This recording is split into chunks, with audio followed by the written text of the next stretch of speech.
Nunca pensé que descubriría la horrible realidad que encontré. Soy consciente de que al publicar este documento es probable que tenga problemas con mis superiores. Son personas poderosas que tienen los medios para destruir mi reputación. Incluso podrían acabar con mi vida y hacer que parezca un accidente o un homicidio sin resolver. No me importa. Que vengan tras de mí. Tengo que hacer llegar esta información al público. Se lo debo a la humanidad. Mi título exacto era científico de oceanografía física. Mi estación estuvo en la sede de la NASA durante la mayor parte de mi carrera. Mis funciones laborales consistían en leer información recopilada de satélites. También ayudé a mapear el océano y verifiqué todo, desde el nivel del mar hasta la salinidad. Me familiaricé con los ojos vidriosos cuando describía aspectos de mi forma de ganarme la vida a mis amigos. Aún así, de vez en cuando salía en un barco de investigación llamado Pulver. Muchos en mi profesión se habrían sentido contentos en una habitación con montones de fotografías tomadas desde el espacio. Quería estar en el campo. Me ofrecí para ir a donde me pidieran. Yo todavía era joven, soltero y sin hijos. Viajar era un bienvenido privilegio del trabajo. No esperaba ir a una isla sin nombre a la que mis colegas se han referido como la Tierra de la Muerte. No podía predecir lo que vería a continuación. Mi jefe me llamó a su oficina. Su nombre era Robert Parr. Su vivienda profesional era un área limpia con un escritorio de mármol blanco. Toda la cámara no era más que vidrio con logotipos de la NASA. Ese día en particular, algo parecía extraño en su comportamiento. Pronto descubriría qué le preocupaba. ¿Estaría dispuesto a ir a una isla en medio del Pacífico? Hice contacto visual con él y observé cómo se veía tenso. Su piel estaba más pálida de lo habitual. Supuse que no había dormido la noche anterior. Estaba nervioso. Por supuesto, dije. Siempre te he dicho que iré a donde me necesites. No me digas lo que crees que quiero escuchar, dijo mientras golpeaba el escritorio con la mano. Los trabajadores que pasaban por el pasillo miraron hacia adentro después de escuchar su repentino arrebato. Me recosté en mi asiento cuando el ruido de su palma golpeando la superficie resonó por toda la habitación. Esto es serio, dijo mientras se secaba el sudor de la frente. Esto no es solo para la NASA. Involucra a partes del gobierno con las que normalmente no colaboramos. Seguridad Nacional, por nombrar uno. Esto no estará dentro de tu zona de confort.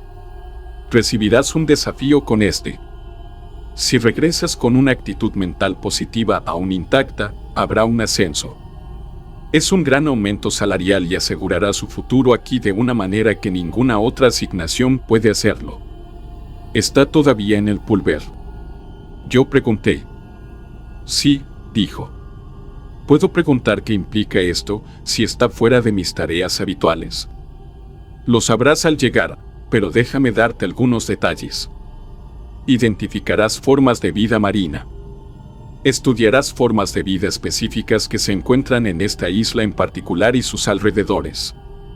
El pedazo de tierra de ese archipiélago ha estado completamente custodiado por el ejército estadounidense desde la Guerra Fría.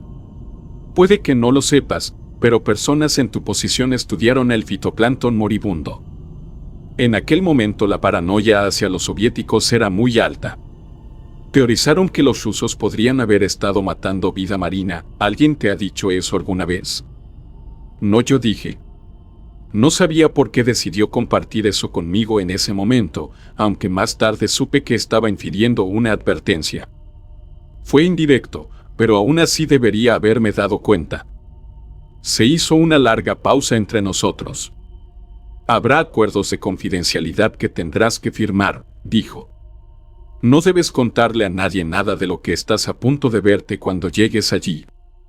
Esto es cierto ya sea que sea mundano o de otro mundo.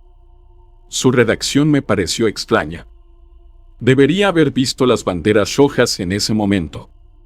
Yo tenía una especulación interna sobre cómo él estaba de un humor cáustico con posibles problemas en casa. En la sede era bien sabido que se estaba divorciando.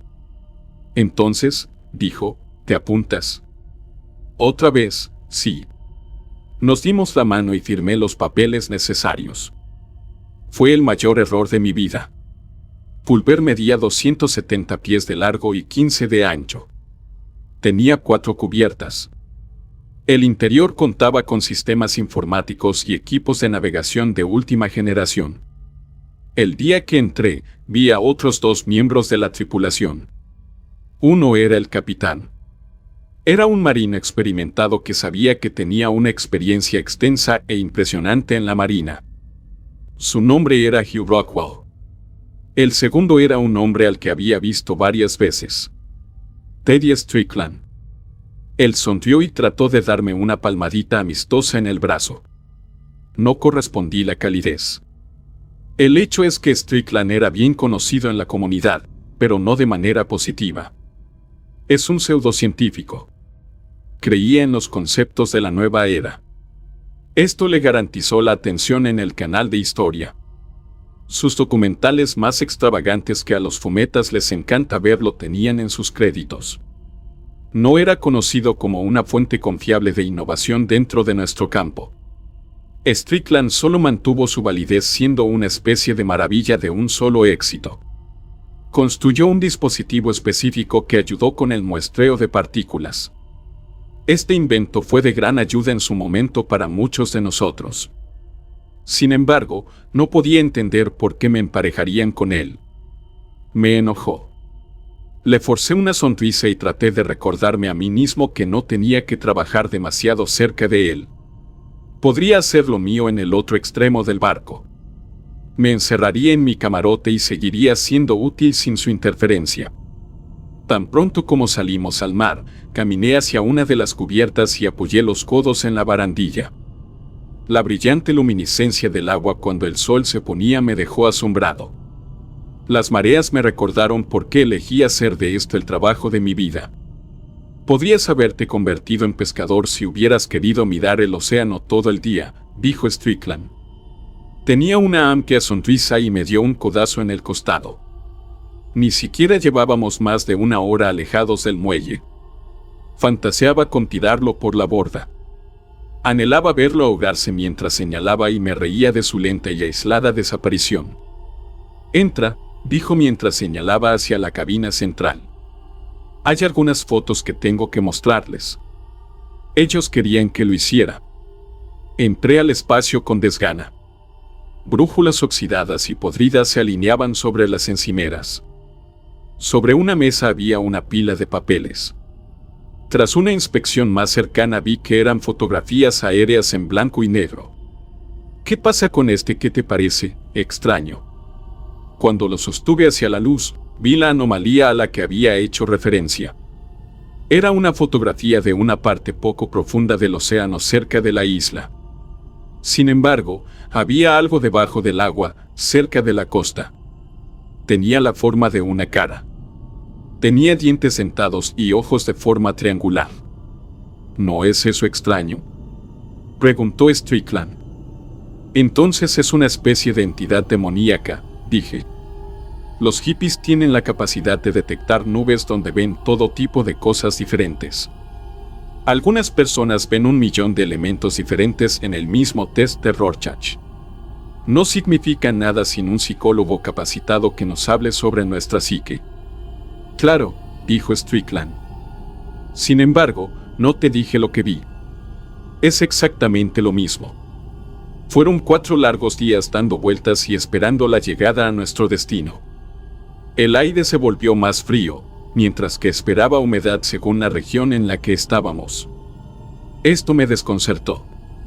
Aún así, no quería perderme en el fango de la especulación sobre los patrones climáticos en la era del calentamiento global. La isla apareció a la vista. Su forma de media luna era visible. Sus numerosos palos de rosa y tilos silvestres salpicaban el paisaje. Fue reconfortante volver a ver tierra, incluso si sabía que los elementos matarían a casi cualquiera si se los dejara sin ayuda por mucho tiempo. Luego miré hacia abajo. Había grandes cantidades de algas amarillentas. Nunca antes había visto algas teñidas de un tono tan dorado. Tenía un aspecto insalubre y casi radiactivo. Vi un gran pez de arrecife nadar en el laberinto de espuma. Lo que vi a continuación me dejó sin aliento. Las algas amarillas cobraron vida y envolvieron al pez. Era como si las algas tuvieran conciencia y fueran una especie de ser con tentáculos afilados. El pez se transformó en una nube de sangre. El olor llegó inmediatamente. Una ráfaga de vísceras pútridas flotó hacia mí mezclada con la salmuera. Me pellizqué la nariz y sentí que iba a vomitar. Strickland salió perplejo y me miró. ¿Qué ocurre?, preguntó Strickland. Nada, dije. Me abstuve de decirle la verdad. Strickland creía en que los extraterrestres sembrarían nuestros océanos con tecnología cósmica extranjera. Aún así, me etiquetaría de chiflado si le dijera que las algas se están volviendo sensibles. El incidente me molestó el resto de la noche y no dormí nada. A la mañana siguiente salí de la cama exhausto. Abrí las persianas de mi ventana y miré directamente a la isla. Algo en la forma en que los árboles se mecían con el viento parecía llamarme. Tenía ganas de estar en sus playas, aunque solo fuera para volver a caminar sobre la tierra. Mientras miraba la franja costera, vi a Rockwell. Apareció de la jungla. Llevaba un rifle semiautomático atado a su espalda. Llevaba una cantimplora y un bloque de madera. Pensé que era un garrote o algún tipo de arma. Se subió a un kayak azul claro y emprendió el camino de regreso a Pulver. Una vez que estuvo a bordo, subí a su encuentro después de tomar una taza de café instantáneo. Mire por encima de la barandilla y dígame si nota algo en el fondo del barco, dijo Rockwell. Hice lo que me indicó y noté cómo las algas amarillas comenzaban a subir. Era como si intentara cubrir nuestra casa en el océano con su textura similar a una red. Parecía hacerlo solo mientras estábamos dormidos o preocupados. Haré que Strickland tome una parte y veamos qué podemos descubrir sobre cómo se propaga, dije. Entonces deberías despertarlo ahora. Entonces se nos permite salir. Pregunté mientras señalaba el paisaje arenoso y verde. Barr me dijo que le hiciera saber que no es aconsejable, dijo. Confían en mí para salir porque sé cómo manejarme. Alguien que mira a través del microscopio todo el día puede que no. Sin ofender. Oye, necesito que analices algo que he recopilado. Dejó el trozo de madera. Observé que había letras grabadas en él, pero no estaban hechas de manera descuidada. Era una carpintería creada por la mano de un artista. La parte trasera tenía diseños simbólicos ornamentados y elaborados. Eran casi tribales pero lejos de ser familiares. La única palabra en el frente era inglés o español. Nunca lo había leído antes. Aún así, hacía eco de algo en el léxico con el que quizás me había topado décadas antes. En mayúsculas decía: Carcosa. Delineando la parte superior e inferior de la palabra había cristales de color azul púrpura pegados en la madera. Brillaban a la luz del sol naciente. Fue entonces cuando escuchamos el grito. Fue un chillido y lo reconocí como la voz de Strickland. Corrimos escaleras abajo. Rockwell derribó la puerta de una patada después de que la encontramos cerrada. Lo que vi a continuación vivirá en mi memoria para siempre. Estaba en su agonía. Strickland todavía estaba en su cama. Estaba boca arriba. Los zarcillos amarillos de las algas se habían enrollado a su alrededor como una cuerda. A pesar del terror visceral que sentí, mi uso constante de la lógica deductiva me hizo analizar la escena. Intenté averiguar dónde habían invadido las algas su cabaña. Cuando miré al norte de la habitación, vi cómo la masa viviente se había arrastrado a través de una parte destrozada de su ventana. Partes de las algas habían atravesado su sección abdominal. Las algas que habían desmembrado su centro tenían un extremo en forma de garra. Las afiladas protuberancias de su cabeza formaban una boca. Pústulas, costras, lesiones y feroces cortes infectados cubrían su cuerpo. «Retírese», dijo Rockwell después de señalar el suelo. Las algas vinieron hacia nosotros. Rockwell se desató el rifle y apuntó. Él disparó. Cuando vi los proyectiles, me di cuenta de que en realidad eran perdigones de goma. Cada vez que uno de ellos golpeaba el plancton rastrero, este parecía mutar y contorsionarse para apartarse del camino. Aún así, se movió en nuestra dirección. Seguí retrocediendo. Cuando mi hombro golpeó la pared, noté un gran trozo de alga que se deslizaba sobre mi cabeza. «Al kayak», me dijo Rockwell mientras me empujaba por el pasillo y de regreso a la cubierta principal.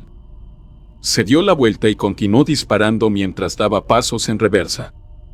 Gritó todo el tiempo. Detuvo su grito de guerra solo cuando recargó. Una vez que estuvimos en la canoa, me entregó el remo y me dijo que nos llevara tierra adentro como si nuestra vida dependiera de ello. Lo hice y logramos llegar a la costa en cuestión de minutos. Rockwell tenía un teléfono de emergencia que utilizaba para llamar al cuartel general. Pasaron 3 horas hasta que un helicóptero de emergencia vino a recogernos. Vi cómo el pulver se hundía en las profundidades. Una vez que regresé a casa, me di una ducha larga y tomé algunas pastillas para dormir. Dormí 2 días seguidos. Después de regresar al trabajo, entré a la oficina de Barr. Le dije que ya no quería formar parte del proyecto de investigación. «Sufrirás una degradación», dijo Barr con un gruñido. «Lo aceptaré», dije. Durante los siguientes 3 días, mi carrera sufrió un golpe más duro de lo que Barr había profetizado. Dejé la empresa por completo. Sí me ofrecieron lo que describieron como un traslado lateral. En realidad, se trataba de un trabajo de escritura en Ohio que implicaba organizar hojas de cálculo de Excel. Lo rechacé. Hasta el día de hoy, no tengo idea de qué mató realmente a Strickland. No sé qué era esa cosa ni cómo clasificarla. Mi mente ha hecho varias conjeturas fundamentadas. He pensado en todo, desde un arma biológica hasta una nueva cepa de bacteria. Podría haber sido un fenómeno en las profundidades de los firmamentos acuáticos. Espero que nunca viaje más allá de la superficie de la muerte.